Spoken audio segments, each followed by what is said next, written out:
Ninja Luxe Café Pro ES701 versus the Ninja ES601. And the real question is whether the pricier Pro actually makes better coffee or just makes it easier. You're paying more for things like the built-in tamper, the upgraded frothing setup, and a hot water tap. But if you mostly pull a shot and steam some milk in the morning, the cheaper one already does that job. By the end, you'll know which one fits your routine. Let's break it down. Let's start with the thing you're actually paying for, which is what ends up in the cup. Both machines use the same core idea: a conical burr grinder with 25 settings, a built-in scale that doses by weight instead of by seconds, and barista assist telling you what grind number to dial in so you're not guessing.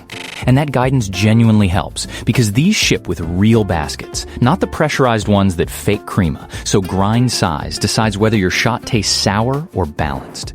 Here's the part nobody's selling you the Pro wants to say. Owners who've compared them often report no taste difference at all. The ES701 doesn't brew hotter or pull harder. It just automates more of the setup around the shot. And the Pro's grinder isn't flawless either, since a fair number of buyers mention it misreading beans or dosing short. And there's an opinion pointing out that the grind setting can drift by a number after unplugging the machine. On pure cup quality, this one's closer to a tie than the price gap suggests. Where the Pro actually earns something is the daily routine. On the ES601, you grind, pull out the funnel and the separate assisted tamper, press your puck, then mount the portafilter, and you will get grounds on the counter. The ES701, meanwhile, tamps in place with a lever so you pull it twice, and you're brewing. No mess, no loose parts to find. That's the headline upgrade, and for plenty of people, it's the whole reason to spend more. But it's not a clean win, because some owners say the grounds pile up unevenly in the basket, and the built-in lever gives you no chance to level them first, which can channel the water and thin out the shot. If you're picky about extraction, the separate tamper on the cheaper model actually gives you more control. Neither of these is a one-touch super automatic, by the way. You're still filling, mounting, knocking out pucks, and wiping down. Milk is where I think the gap gets more honest. Both froth hands-free, combining steam and whisking, so you set the jug down, hit a preset, and walk away, which is the part people coming from a manual wand love most. The ES601 gives you 4 presets covering steamed milk, thin froth, thick froth, and cold foam, and it works with oat and almond milk fine. The complaint that keeps surfacing is that the foam can come out airy and not as hot as latte drinkers want. The Pro adds a 5th option with extra thick froth, an insulated wand that cleans itself after use, and an XL jug sized for 2 drinks at once. And there's an opinion about the ES701 that stuck with me.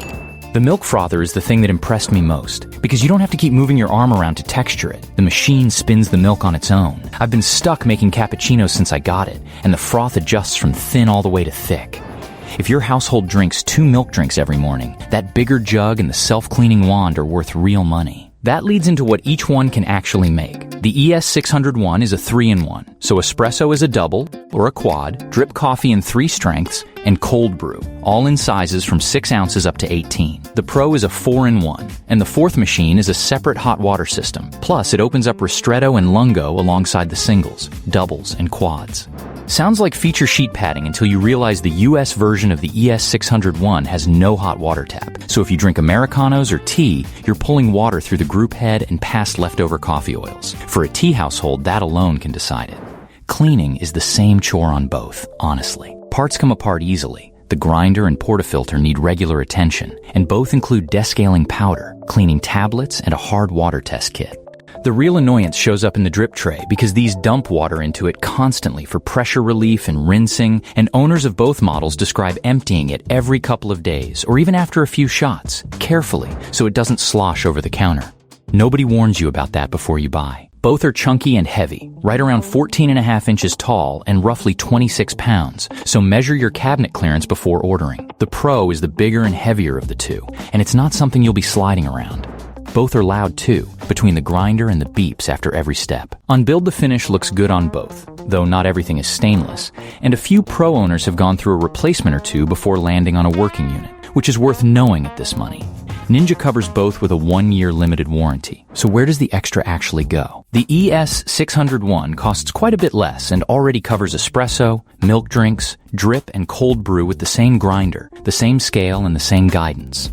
Paying more for the ES701 buys you the lever tamper, the 5th froth setting with the self-cleaning wand and larger jug, the hot water system, and the extra shot styles. It's convenience and versatility money, not better espresso money. Here's the call. For most people, I'd save the money and take the ES601 because the cup tastes the same and the extra spend on the Pro buys smoother handling, not better coffee. That said, if mornings are rushed and you hate scattering grounds around the counter, the lever tamper on the ES701 genuinely fixes that.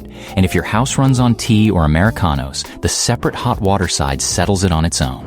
But for anyone who likes dialing in a shot by hand, the Pro takes that away from you, and the cheaper one lets you level the puck yourself before pressing. And you, which one would you pick? Let me know in the comments. I'll drop both in the description.